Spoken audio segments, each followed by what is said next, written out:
கேரட்டை பச்சையாகவோ அல்லது சமைத்து சாப்பிட்டாலும் பல நன்மைகள் கிடைக்கும் என்று நம்ம எல்லாருக்கும் தெரியும்.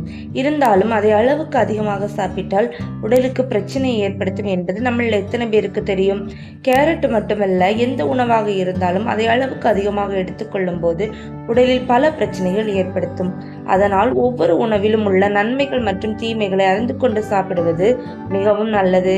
இந்த வீடியோல கேரட் அதிகமாக சாப்பிடுவதால நம்ம உடல்ல என்னென்ன பாதிப்புகள் ஏற்படுகிறது என்று பார்ப்போம். வீடியோக்குள்ள போறதுக்கு முன்னாடி நம்ம சேனலை சப்ஸ்கிரைப் பண்ணாத சப்ஸ்கிரைப் பண்ணுங்க, பக்கத்துல இருக்க பெல் ஐகானை கிளிக் பண்ணுங்க. அப்பதான் நான் போடுற வீடியோஸ் உங்களுக்கு நோட்டிபிகேஷன் வரும்.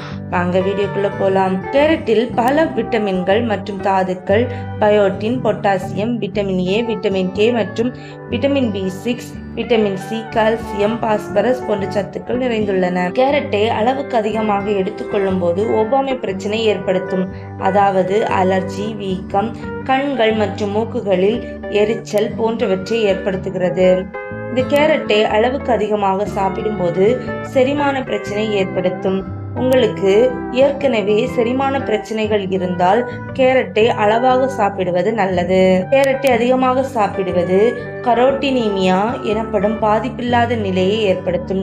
இது உங்கள் இரத்த ஓட்டத்தில் உள்ள அதிகப்படியான பீட்டா கரோட்டின் காரணமாக ஏற்படுகிறது. இது உங்கள் சருமத்தை ஆரஞ்சு நிறமாக மாற்றுகிறது.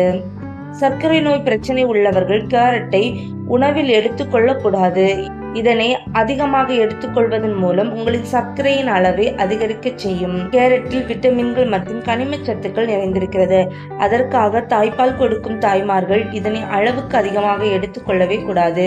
இதை அதிகமாக எடுத்துக்கொள்வதன் மூலம் தாய்ப்பாலின் சுவையை மாற்றக்கூடும். அதிக அளவில் கேரட் சாப்பிடுவதால் விட்டமின் ஏ நச்சுத்தன்மை ஏற்படலாம். இது குமட்டல், வாந்தி, தலைவலி போன்ற அறிகுறிகளை ஏற்படுத்தும். கேரட்டை அளவாக சாப்பிட வேண்டும். ஒரு நாளைக்கு 1 முதல் 2 கப் பச்சை கேரட்டுகளை மட்டுமே உட்கொள்வது உடல் ஆரோக்கியத்துக்கு நல்லது. அதிக அளவு கேரட் ஜூஸ் குடிப்பதை தடுக்க வேண்டும். நீங்கள் ஏதேனும் மருந்துகளை எடுத்துக்கொண்டால் கேரட் சாப்பிடுவது பாதுகாப்பானதா என்பதை உங்கள் மருத்துவரிடம் கலந்து ஆலோசித்து கேட்ட பின்னர் அதை உட்கொள்வது நல்லது. Thank you friends. இந்த வீடியோ உங்களுக்கு யூஸ்ஃபுல்லாக இருக்கு நம்புறேன். இந்த வீடியோ உங்களுக்கு யூஸ்ஃபுல்லாக இருந்தால் அவங்க ஃப்ரெண்ட்ஸ் அண்ட் ஃபேமிலிக்கு ஷேர் பண்ணுங்கள் அண்ட் சப்ஸ்கிரைப் பண்ண மறந்துடாதுங்க.